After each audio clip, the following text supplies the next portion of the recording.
오늘 우리가 살펴볼 건 이제 여러분 나눠준 대로 스코틀랜드 신앙고백서 15장인데 율법의 완전성과 인간의 불완전성이라고 하는 또 제목을 가지고 있습니다. 되게 중요한 교리를 배우게 되는데 우리 하나씩 읽으면서 좀 나눴으면 좋겠습니다. 1번을 같이 할까요? 시작. 우리는 하나님의 율법이 가장 공의롭고 평등하고 거룩하고 완전하며 완벽하게 지키면 생명을 주고 인간에게 영원한 행복을 가져다 주는 것을 알고 고백합니다. 우리가 생각해야 될 것은 율법은 완전하다라고 하는 것입니다. 이 세상의 법과 다르다. 그러니까 우리가 법은 지금 우리가 사는 세상에 매우 중요한 요소로 작동하고 있습니다. 17세기에 루소가 이야기했던 사회계약론 또는 그 다음에 로크가 얘기했던 시민정부론 이런 어떤 일반 세상의 그 철학자들이 이야기하는 관점으로 사회가 구성된 것이 아니라 이미 하나님의 창조의 법 가운데 이 땅에 존재하는 모든 사람들이 어떻게 살아야 할 것인지를 우리에게 주셨습니다. 그러니까 이미 오래전에 모세의 율법을 통해서 이 땅의 모든 나라와 백성 사람들이 어떻게 살아야 할지를 법으로 주셨다. 그런 하나님의 법은 완벽하기 때문에 세상에 이 부패하고 또 연약한 인간들이 만든 법과는 다르다. 그러니까 우리가 이 사실을 고백해야 됩니다. 그래서 하나님의 율법이 가장 공의롭고 평등하고 거룩하고 완전하다라고 하는 사실입니다. 그 이유는 전능하시고 완전하신 하나님이 만드셨기 때문입니다. 그렇기 때문에 이 완전한 율법을 지킨다면 우리는 구원받을 수가 있는 것이고 또 영원한 행복을 우리가 누릴 수가 있습니다. 완벽한 율법을 완벽하게 지키기만 한다면 완벽한 행복이 우리에게 주어집니다. 얼마나 감사합니까? 그죠? 쉬운 일이죠. 율법만 지키면 우리가 다 완벽한 삶을 살 수가 있다라는 사실이죠. 이게 우리가 분명하게 고백해야 하는 첫 번째 명제입니다. 그럼 두 번째 한번 읽어볼까요? 시작. 그러나 인간의 본성은 너무 부패하고 약하고 불완전하여 율법의 행위를 완벽하게 이룰 수가 없습니다. 문제는 여기에 있습니다. 타락한 인간은 너무 부패하였기 때문에 율법의 행위를 완벽하게 지킬 수가 없어요. 그러니까 율법을 완벽하게 지키면 영원한 행복을 누리는데 율법을 지킬 수가 없는 겁니다. 그러면 어떻게 되겠습니까? 율법을 지킬 수 없으면 저주를 받을 수밖에 없는 거죠. 죽음에 이를 수밖에 없는 겁니다. 왜냐하면 율법을 어기는 것은 하나님의 법에서 떠난 일이기 때문에 그렇습니다. 그게 우리 인류에게 주어진 그런 아주 무거운 짐이 되는 거죠. 율법을 지키면 구원의 일이고 영원한 삶을 살 수 있는 분명한 기준이 있는데 우리 인간은 부패하여서 타락한 인간은 그 누구도 율법을 지킬 수가 없습니다. 이게 인간의 딜레마입니다. 그죠? 이런 상황 가운데 우리는 살고 있다라는 사실을 기억해야 됩니다. 그렇다고 한다면 우리에겐 소망이 없는 것인가? 그렇지 않습니다. 이 율법을 완벽하게 지킬 수 있는 분이 있기 때문에 그렇습니다. 3번 읽어볼까요? 시작. 만일 우리가 거듭난 후에도 죄가 없다고 말하면 우리 자신을 속이고 하나님의 진리가 우리 속에 있지 아니함을 보여주는 일입니다. 그러므로 우리가 율법의 성취며 완성이신 그리스도 예수의 의와 속죄를 붙잡는 것이 필수적입니다. 그렇습니다.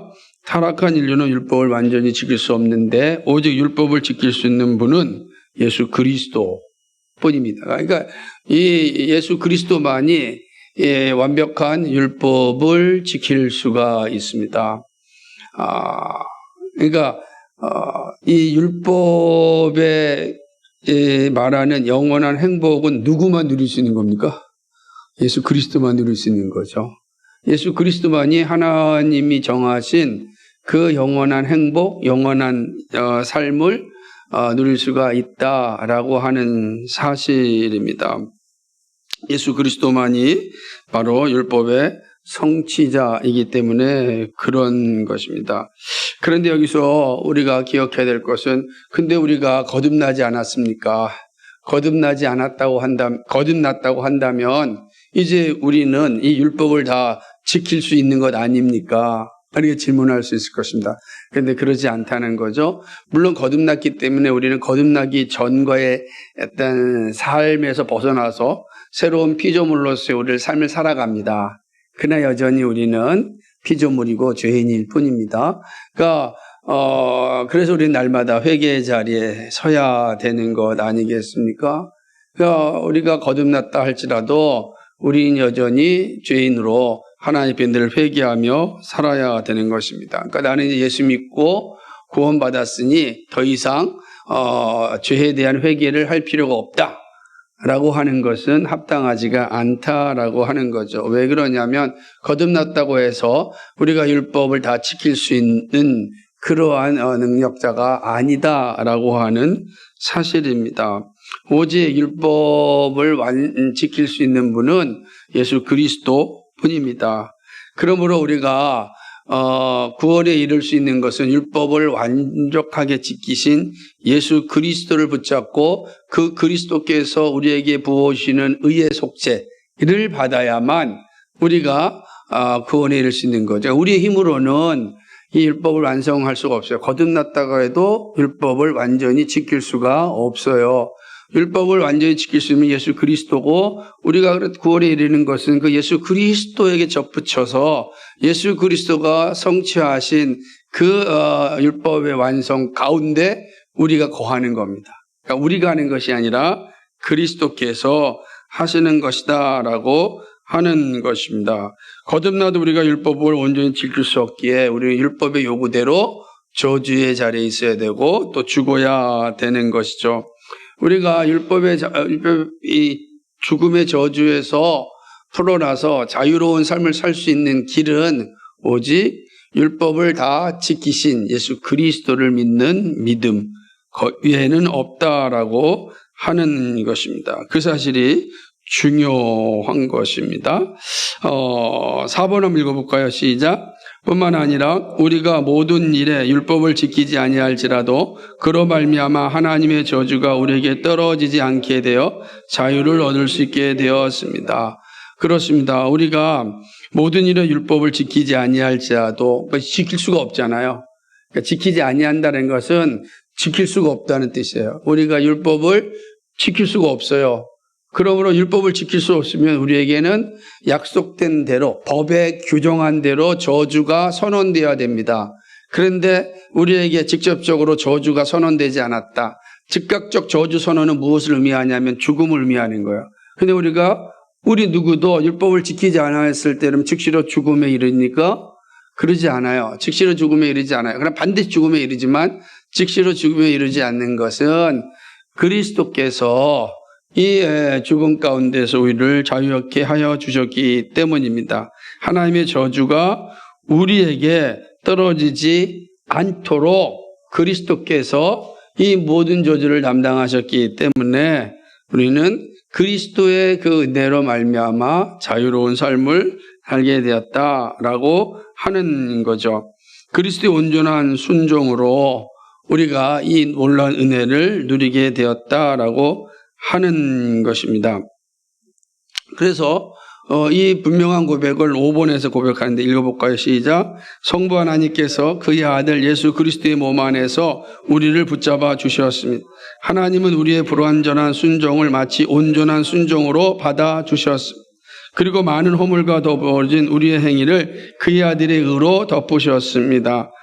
그렇죠. 성부 하나님께서 그의 아들 예수 그리스도의 몸 안에서 우리를 붙잡아 주셨습니다. 우리가 믿음으로 예수님을 믿으면 율법을 완전히 성취하신 예수님께 이제 접붙여져서 예수님과 우리가 하나가 되어지는 겁니다. 그럼 하나님께서 그 예수님, 율법을 완성하신 예수님에게 영원한 생명과 구원을 주실 때 우리가 믿음으로 그 예수님께 접붙여 있으면 그 예수님으로 인하여 하나님께서 우리를 의롭다라고 인정하여 주셨다는 것입니다. 그리고 그때는 그리스도의 그 의가 우리에게 임하여서 우리의 더러워진 죄들, 우리의 추악한 모든 죄들이 그리스도의 의가 다 덮어버린 거죠. 그러니까 접붙여짐으로 인하여 이제 우리는 새로운 존재가 되었는데 그 그리스도의 의에 접붙여진 거니까 그리스도의 의에 접붙여졌다는 건 그리스도의 의가 우리의 모든 죄악을 다 덮어버린 거예요. 그럼 하나님께서 우리를 보실 때에 그리스도의 의가 덮어진 존재로 우리를 보시는 겁니다. 그럼 그리스도의 의가 덮어졌다라고 하는 것은 그리스도께서 모든 율법을 다 성취하심으로 온전히 순종하심으로 하나님의 의를 이루셨고 하나님의 원래 약속하셨던 율법을 온전히 지키는 자에게 영원한 생명, 영원한 복을 주신다라고 하는 그 약속이 예수 그리스도 안에서 이루어졌는데 그 예수 그리스도의 믿음으로 접붙여진 우리도 그 하나님이 보실 때 예수 그리스도가 이루신 그 율법의 완성 가운데 우리가 있는 것으로 인정하여 우리를 의인으로 받아주시고 영원한 생명을 우리에게 주시는 겁니다. 그러니까 우리가 믿음으로 예수 그리스도에 붙잡혀 있으면 하나님이 우리를 의롭다 인정해 주셨습니다. 이게 칭의다라고 하는 거예요. 우리를 의롭게 하여 주심, 우리의 죄를 다 덮어주시고 우리를 그리스도의 의로운 존재로 인정하여 주심을 의미합니다. 그래서 우리가 율법을 다 지키지 아니했다 할지라도 그리스도가 성취하신 그 율법의 완성으로 하나님은 우리를 의인이라 인정하여 주시고 마치 율법을 다 지킨 자로서 인정하여 주시고 율법을 다 지킨 자에게 주어지는 영생을 선물로 주신 겁니다. 이게 하나님의 은혜다라고 하는 것이죠. 그러나 그렇다고 한다면 이렇게 질문할 겁니다. 그러면 우리가 이제 그리스도의 의로 말미암아 구원받은 자가 되었고 의로운 자가 되었으니 율법은 더 이상 우리에게 의미 없는 것 아닙니까? 이렇게 질문합니다. 그러나 그렇지 않습니다. 6번 한번 읽어볼까요? 시작. 그러나 우리가 이미 잘 알고 있듯이 우리가 자유로워졌기 때문에 율법에 복종할 의무가 없다는 뜻은 아닙니다.